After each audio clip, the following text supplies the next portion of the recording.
At ngayon araw nga meron nang umorder sa akin. At etong event na napuntahan ko ay first birthday nga. Kaya ito tamang food trip na naman ako. Isang panibagong kwento na naman to. Ngayon araw nga papunta na ako sa isang event. Paano kasi meron order sa akin? At isang cart nga in-order sa akin. Ngayon nga lang ulit meron nag-order sa akin. Paano kasi yung last order ko? Yung January pa. What's up mga boss? Ayun na nga no.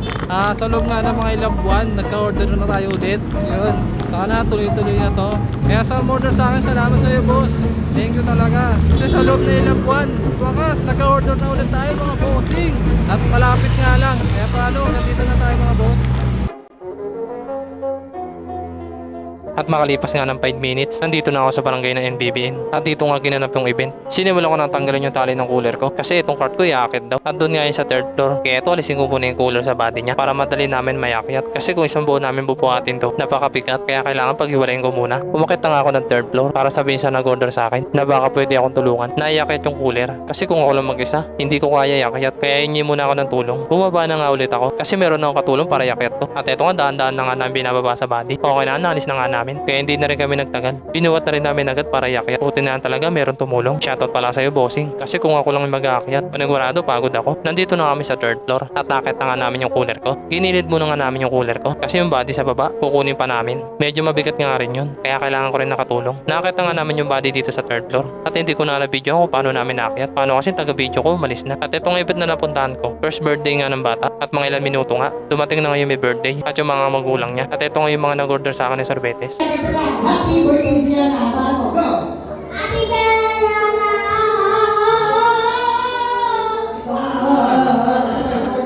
Happy birthday, Gia!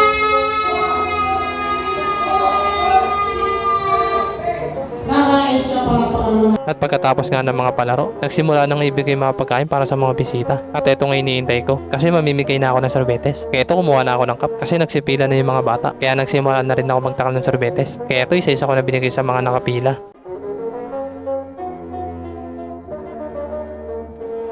Sinara ko na atong cooler ko kasi nabigyan ko na yung mga bata. At eto ko sinilip ko yung ice cream ko at halos nang halati nga. Okay to para mabilis maubos. Kumain na muna nga ako kasi wala pa naman nangingi ng sorbetes. At kanina pa nga rin ako nakakaramdam ng gutom. Kaya kakain muna ako para may lakas ako magtakal ng sorbetes mamaya. Kasi nakakapagod talaga magtakal ng sorbetes. Lalo na kung tuloy-tuloy ka magtatakal. At habang kumakain nga ako at meron nang humingi ng sorbetes at sila na nga lang nagtakal. Kasi kumakain pa ako. Okay na natapos na ako sa kinakain ko. At sa wakas meron na nga ulit ako lakas para magtakal ng sorbetes. At habang nandito nga ako sa event, ang lakas nga ng ulan sa labas. At buti na nga lang may order ako. Kasi kung wala, panigurado wala na naman akong bibentay.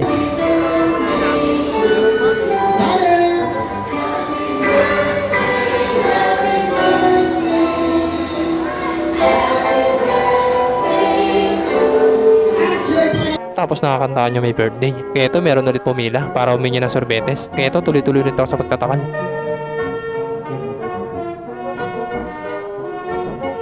Sinara ko na atong cooler ko kasi sorbetes sa wakas naubos na. Kaya panagurado makauwi na ako. At yung ibang bisita nga nagsisiuwian na rin. Kaya ito tinanggal ko na yung cooler ko sa body para may baba na namin. Okay na, nababa na nga namin. At hindi ko na nabidyohan. At pagkatapos nga namin ibaba, hindi na rin ako nagtagal. Umalis na rin agad ako. What's up mga boss? Ayun na nga, napauwi na tayo kasi naubos na nga yung order. Yun, sa wakas. Nagkaroon ulit tayo ng order sa loob ng ilang buwan, no? At ano nga pala, happy first birthday nga pala sa nag-order sa atin.